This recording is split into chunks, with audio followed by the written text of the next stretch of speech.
अस्सलामुअलैकुम नाजरीन, इस एपिसोड के आगाज में हम देखते हैं पुल के पास सिपाही लॉर्ड जुलास से कहता है जनाब सलाहुद्दीन और उसकी फौज पुल की जानिब बढ़ रही है। तो लॉर्ड जुलास उससे पूछता है क्या तुम तैयार हो, जब मैं इशारा करूं तो तीर छोड़ देना। ये कहते और सुनते साथ ही वो सब छुप जाते हैं। सिपाहियों ने आग वाले तीर तैयार किए होते हैं, जबकि सुल्तान अपने सिपाहियों के हमरा पुल की जानिब आ रहे होते हैं। सुल्तान काफी ज्यादा मोहताज दिखाई देते हैं और फिर सिपाहियों से कहते हैं तदाबीर को नजरअंदाज मत करना। तो करातगन कहता है सुल्तान आप फिक्र न करें, हम लोग पूरी तरह से चुकन्ना है। दूसरी जानब बोरो अली के साथ झोंपड़ी तक जा पहुंचता है और झोंपड़ी को देखते हुए कहता है पैगाम के मुताबिक साहिरा इस जगह पर है। तो अली कहता है सामने कोई नजर नहीं आ रहा। तो जवाबन बोरो कहता है वो बेगैरत आदमी साजिश करना चाहता है। वो आगे बढ़ता ही है कि अली उसे रोक लेता है पर कहता है हम उनके मंसूबों को नहीं जानते, अगर आगे बहुत से हुए तो क्या होगा। तो बोरो कहता है मैंने तुम्हें क्या सिखाया था अली, रेवड़ पर घात लगाए हुए बैठे भेड़िए को तादाद की कोई परवाह नहीं होती। अब चलो।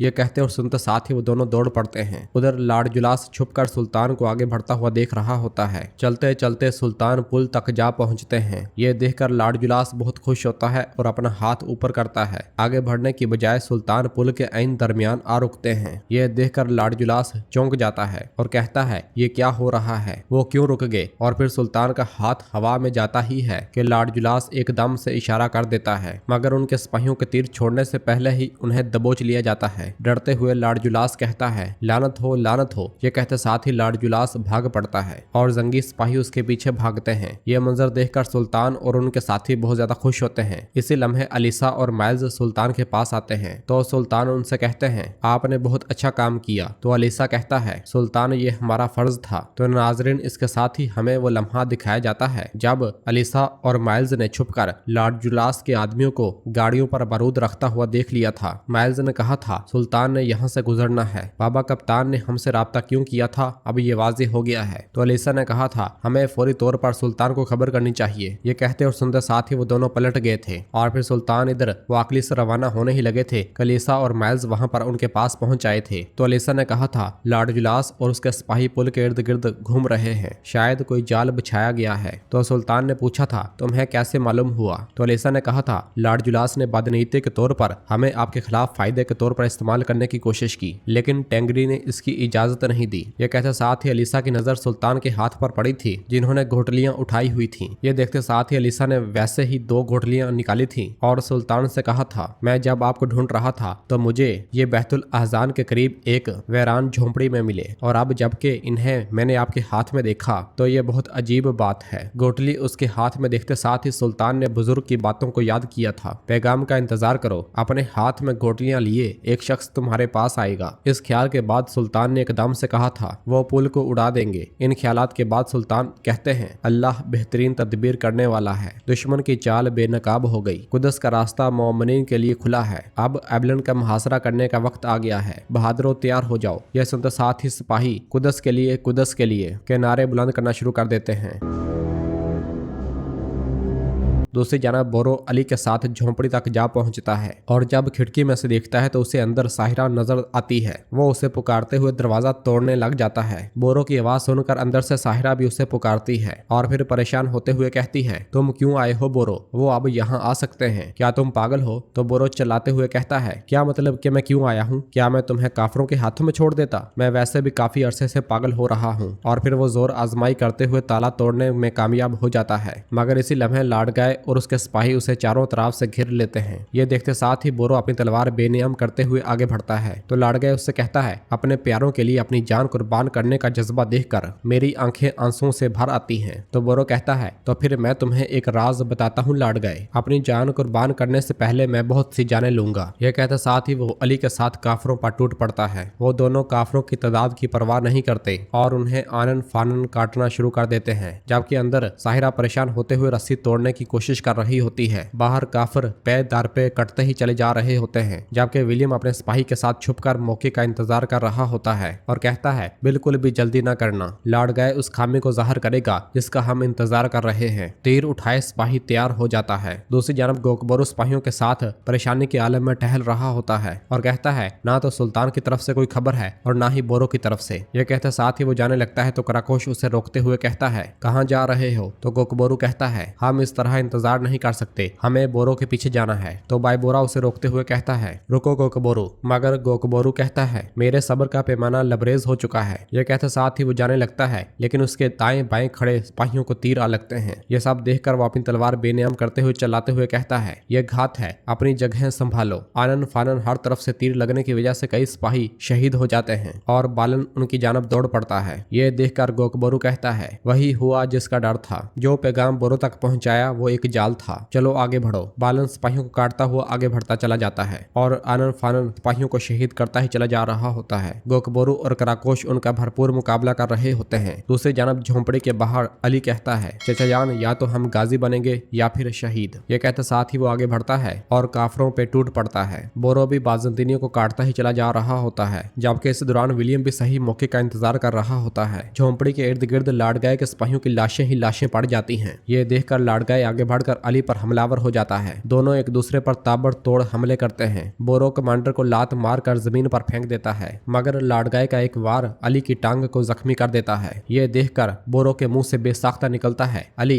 इसके साथ ही वो आगे बढ़ने वाले सिपाही को काट डालता है, मगर इससे पहले कि वली तक जा पहुंचता, लाडगाय का कमांडर उसके रास्ते में घायल हो जाता है। बोरो कमांडर के हमले को नाकाम बनाते हुए उसे काट डालता है, मगर अली को नहीं बचा पाता क्योंकि लाडगाय का वार उसका सीना चीर डालता है। अली जमीन पर गिर जाता है। ये देखकर बोरो के कदम वहीं के वहीं रुक जाते हैं, जबकि साहिरा भी अंदर बहुत ज्यादा परेशान दिखाई दे रही होती है और वो मुसलसल रस्सियां खोलने की कोशिश कर रही होती है। और फिर बाहर बोरो लाडगाय से कहता है, अल्लाह मेरा शाहद है, तुम इसकी कीमत चुकाओगे। ये कहते साथ ही वो लाडगाय पर हमलावर हो जाता है। कमांडर का तीर मुसलसल लाडगाय की तलाश में होता है। बोरो गुस्से के साथ लाडगाय पर बेदर पे हमले करते हुए उसे पीछे धकेल देता है। इस दौरान साहिरा भी रस्सियां खोलकर झोंपड़ी से बाहर आ जाती है। बोरो लाडगाय पर हमला करने ही वाला होता है कि साहिरा को देखते साथ ही रुक जाता है, मगर इसी लम्हे एक तीर लाडगाय की पीठ में आ लगता है और वो अंधे मुंह जमीन पर गिर जाता है। बोरो हैरानगी के साथ इधर उधर देखने के बाद अली के पास आता है और उसे झंझोड़ते हुए कहता है, ए मेरे बहादुर अली, अपनी आंखें बंद मत करना, कभी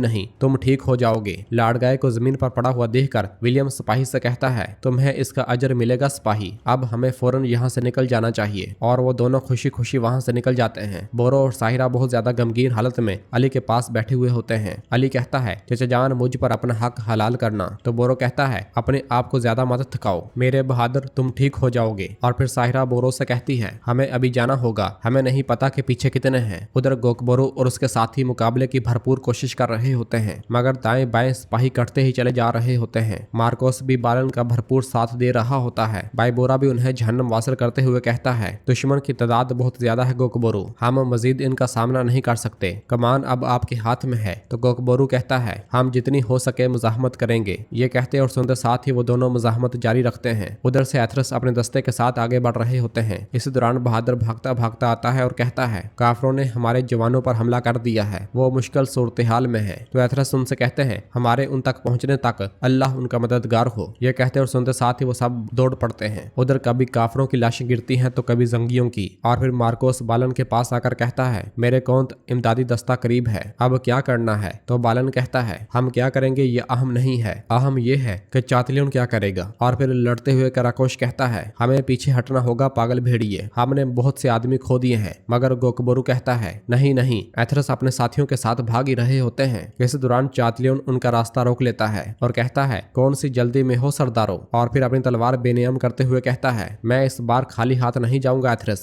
यह कहते और सुनते साथ ही दोनों अतराफ के सिपाही आपस में टकरा जाते हैं। इधर अभी जंगियों की मजाहमत जारी होती है, मगर काफर हावी दिखाई दे रहे होते हैं। और फिर कराकोश चिल्लाते हुए कहता है, वापस हटने का हुक्म दो गोकबोरू, जिद ना करो। तो गोकबोरू गुस्से के साथ बालन से कहता है, बालन, ये दिन याद रखना जिनको तुम समझ रहे हो कि आज तुमने शिकस्त दी है, वो कल एबलन की दीवारों पर इस्लाम का झंडा लहराएंगे। तो जवाबन बालन कहता है, तुमने अगर एबलन को अपने ख्वाबों में भी देखने की कोशिश की तो वो तुम्हारा आखिरी ख्वाब होगा। तो गोकबोरू कहता है, मेरा इंतजार करो बालन, चलो सिपाहियों, हम पीछे हटेंगे। यह कहते साथ ही वो अपने साथियों के साथ पीछे हट जाता है। उन्हें भागता हुआ देखकर बालन कहता है, इन्हें भागने दो, मैं बड़े खेल के पीछे हूँ मार्कोस, बाकी फौजियों को चातलियन की मदद के लिए भेजो। उधर एथरस और उनके साथी चातलियन और उनके आदमियों के साथ जंग जारी सारी रखे हुए होते हैं। चातलियन जंगी सिपाहियों को शहीद करता ही चला जा रहा होता है। बोजोक और एदरिस भी बड़ी बहादुरी के साथ लड़ रहे होते हैं। हेनोक भी जंगी सिपाहियों को शहीद कर रहा होता है। और फिर लड़ते लड़ते एथरस और चातलियन एक दूसरे के आमने सामने आ जाते हैं। एथरस कहते हैं, मैं तुम्हारी मौत बन जाऊंगा सुरख शैतान। सुल्तान। तो चातलियन कहता है ये भी करके देख लो एथरस। यह कहते साथ ही वो एथरस पर हमलावर हो जाता है। चातलियन बेतरफे हमले करते हुए एथरस को जख्मी कर देता है और फिर जैसे ही उन्हें मारने लगता है तो एदरीस वहां पहुंचकर उसका वार नाकाम बना देता है और फिर एथरस खड़े होकर सिपाहियों पर टूट पड़ते हैं, जबकि एदरीस चातलियन का मुकाबला कर रहा होता है। सिपाही के घायल होने पर एदरीस उसकी जानब मुड़ता है तो चातलियन उस पर हमला कर देता है और अगले ही वार में उसकी तलवार गिरा देता है और फिर अपनी तलवार उसके पेट में घोंप देता है। यह देखकर एथरस के मुंह से बेसाख्ता निकल आता है। एदरीस, बोजोक और इब्राहिम भी अदरीस अदरीस पुकार उठते हैं, मगर चातलियन घूमता है और लड़खड़ाते हुए अदरीस का गला काट डालता है। अदरीस जमीन पर गिरता है और शहादत की उंगली उठाते हुए कलमा शहादत पढ़ने की कोशिश करता है। एथरस उसकी जानब बढ़ने ही लगते हैं, मगर सिपाही उसके रास्ते में हायल हो जाते हैं। मजीद काफिरों को आता हुआ देखकर बहादुर कहता है हमें पीछे हटना होगा, वो मजीद आ रहे हैं। शहादत की उंगली उठाए अदरीस की सांसें थम जाती हैं। एथरस उसकी जानब बढ़ने की भरपूर कोशिश करते हैं, मगर बहादुर और बोजोक उन्हें रोक लेते हैं और कहते हैं हमें वापस जाना होगा, हमें वापस जाना होगा। मगर एथरस कहते हैं हम किसी को पीछे नहीं छोड़ सकते। तो बहादुर कहता है हजूर वो शहीद हो गया है। रोते हुए एथरस साहब को सिपाही जबरदस्ती पीछे हटा लेते हैं। दूसरी जानब बोरो जख्मी अली से कहता है हिम्मत करो बहादुर, हिम्मत करो। मगर अली कहता है मेरा रास्ता खत्म हो गया है चचा जान। बोरो उसे पानी पिलाता है और कहता है ऐसे मत करो अली, ऐसे मत करो। क्या हमने एक दूसरे के साथ वादा नहीं किया था कि हम एक साथ कुदस के दरवाजे से दाखिल होंगे? तुम्हारे बगैर ऐसा कैसे होगा? मगर अली कहता है चचा जान तुराब आपकी अमानत में देता हूँ। मगर बोरो उससे प्यार करते हुए कहता है नहीं नहीं, तुम अपने भाई का ख्याल खुद रखोगे, तुम ठीक हो जाओगे, तुम ठीक हो जाओगे। अगले ही लम्हे अली की जुबान पर कलमा शहादत जारी हो जाता है और उसकी सांसें थम जाती हैं। यह देखकर बोरो चिल्ला उठता है। साहिरा की आंखों से भी आंसू बह पड़ते हैं, जबकि बोरो ज़ारो कतार रोता ही चला जाता है। उधर सुल्तान सिपाहियों के साथ वापस ठिकाने पर पहुंचते हैं तो वहां पर उनके शोहदा की लाशें ही लाशें पड़ी होती हैं। यह देखकर वो सब बहुत ज्यादा परेशान हो जाते हैं। सुल्तान कहते हैं इन पर अचानक हमला किया गया है, कहाँ हो बोरो, तुम कहाँ हो? इसी लम्हे बालन चातलियन और सिपाहियों के साथ उनके सामने आ जाता है और फिर चातलियन कहता है मदद करने के लिए कोई नहीं बचा सलाहुद्दीन, तुम एबलन पहुंचने से पहले ही बिखर चुके हो। और फिर बालन कहता है तुमने मेरी सारजमीन पर नजरें डालकर हमारे दरमियान के तमाम हकूक को खत्म कर डाला। तुम अगर अपनी जिद पर कायम रहते हो तो अपने चाहने वाले हर एक को अपनी आंखों के सामने मरता हुआ देखोगे। और फिर बालन के इशारे पर चातलियन उनके सामने एक थैली फेंक देता है। खलील थैली उठाकर उन्हें सुल्तान के सामने खोलता है तो उसमें अदरीस का सारा पड़ा होता है। यह देखकर सब बहुत ज्यादा गमगीन हो जाते हैं, जबकि सुल्तान गुस्से के साथ बालन को घूरते ही चले जा रहे होते हैं। और नाजरीन इसी जगह पर एपिसोड भी खत्म हो जाती है। मिलते हैं बहुत जल्द अगली एपिसोड के साथ। वीडियो को लाइक कर दें और जिन दोस्तों ने अभी तक चैनल सब्सक्राइब नहीं किया वो जल्दी से चैनल सब्सक्राइब कर दें और बेल आइकन घंटी वाले निशान को भी प्रेस कर दें ताकि आने वाला एपिसोड आपको आसानी मिल सके। दुआओं में याद रखें। अल्लाह हाफिज।